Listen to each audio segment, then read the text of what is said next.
આમોદ તાલુકાના રેવા sugar ground ખાતે 77મા ગણતંત્ર દિવસની જિલ્લા કક્ષાની ઉજવણી કરાઈ। કૃષિ રાહત પેકેજ અંતર્ગત ભરૂચ જિલ્લાના 94,000 ખેડૂતોને ₹295 કરોડની સહાય અપાઈ।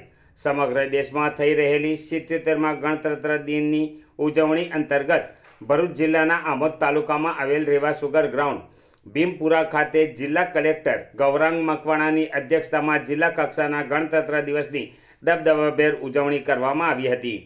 રાષ્ટ્રની આન બાન અને શાન સમા તિરંગાને સલામી આપી કલેક્ટર મકવાણાએ રાષ્ટ્રકાજે પોતાના પ્રાણોની આહુતિ આપનાર શહીદોને શ્રદ્ધાંજલિ આપી હતી। તેમણે રાષ્ટ્રપિતા મહાત્મા ગાંધી અને લોહ પુરુષ સરદાર પટેલને આદરપૂર્વક યાદ કરી આઝાદીની ચળવળમાં ભરૂચ જિલ્લાના બહુમૂલ્ય યોગદાનને બિરદાવી જિલ્લાના સ્વાતંત્ર્ય સેનાની ડૉક્ટર કનૈયાલાલ મુનશી, છોટુભાઈ પુરાણી, ચંદુભાઈ દેસાઈ, દિનકરભાઈ દેસાઈ, કમળાશંકર પંડ્યા, ચંદ્રશંકર ભટ્ટ જેવા લોકનેતાઓએ આઝાદીની લડતમાં ભાગ લઈ ભરૂચ જિલ્લાને અનેરું ગૌરવ અપાવ્યું હતું એમ જણાવી આ સ્વાતંત્ર્યવીરોએ ગાંધીજી દ્વારા નિર્દેશિત રચનાત્મક કાર્યક્રમના અમલથી લોકજાગૃતિની પ્રવૃત્તિઓ કરી પ્રત્યેક તાલુકાઓમાં સ્થાનિક નેતાગીરી મારફત સ્વાતંત્ર્ય લડતમાં ભાગ લઈને લોકોમાં રાજકીય તેમજ રાષ્ટ્રીય ચેતના પ્રગટાવી હોવાનું જણાવ્યું હતું।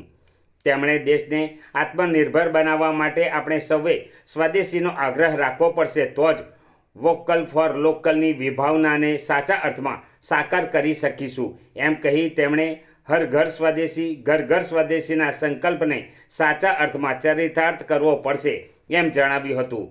વધુમાં તેમણે કમોસમી વરસાદના કારણે અસરગ્રસ્ત થયેલા ખેડૂતો માટે સરકાર દ્વારા જાહેર કરાયેલ કૃષિ રાહત પેકેજ અંતર્ગત ભરૂચ જિલ્લાના 94,000 ખેડૂતોને ₹295 કરોડની સહાય આપવામાં આવી છે એમ કહી સરકારની ખેડૂત હિતલક્ષી નીતિની સરાહના કરી હતી।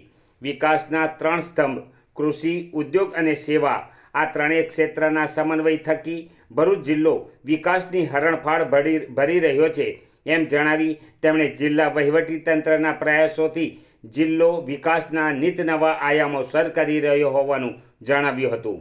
જિલ્લામાં થઈ રહેલા વિકાસની ઝાંખી રજૂ કરતા તેમણે કહ્યું હતું કે જંબુસર તાલુકામાં 2,506 કરોડના ખર્ચે 2,000 એકરમાં નિર્માણાધીન બલ્ક ડ્રગ પાર્ક, અંદાજિત ₹5500 કરોડનો ભાડભૂત બેરેજ અને આ પ્રકલ્પો સાકાર થવાથી થનારા ફાયદાઓ અંગે વિગતે વાત કરી હતી। દિલ્હી મુંબઈ એક્સપ્રેસ વે તથા અંકલેશ્વરમાં આકાર લેતું એરપોર્ટ ભરૂચને સીધું જ વૈશ્વિક બજાર સાથે જોડી દેશે। આ ઉપરાંત ભરૂચ, વાગરા અને જંબુસર ખાતે નવા જનસેવા કેન્દ્રો કાર્યરત કરવામાં આવ્યા હોવાનું કહી તેમણે અંકલેશ્વર ખાતે ₹6.90 કરોડના ખર્ચે તાલુકા કક્ષાનું સ્પોર્ટ્સ કોમ્પ્લેક્સ બનાવવામાં આવ્યું છે તેમજ ₹10 કરોડના ખર્ચે ભરૂચ ખાતે જિલ્લા કક્ષાનું સ્પોર્ટ્સ કોમ્પ્લેક્સ આકાર લઈ રહ્યું હોવાનું જણાવ્યું હતું। વધુ વાત કરતાં તેમણે માર્ગ અને મકાન વિભાગ દ્વારા ₹1,625 કરોડના ખર્ચે 246 કિલોમીટરના 18 કામો પૈકી 6 કામો પૂર્ણ કરવામાં આવ્યા હોવાનું જણાવ્યું હતું। કાર્યક્રમ દરમિયાન જિલ્લા કલેક્ટર અને અન્ય મહાનુભાવો દ્વારા વિવિધ ક્ષેત્રે વિશેષ સિદ્ધિ હાંસલ કરનાર વ્યક્તિ વિશેષનું સન્માન કરવામાં આવ્યું હતું।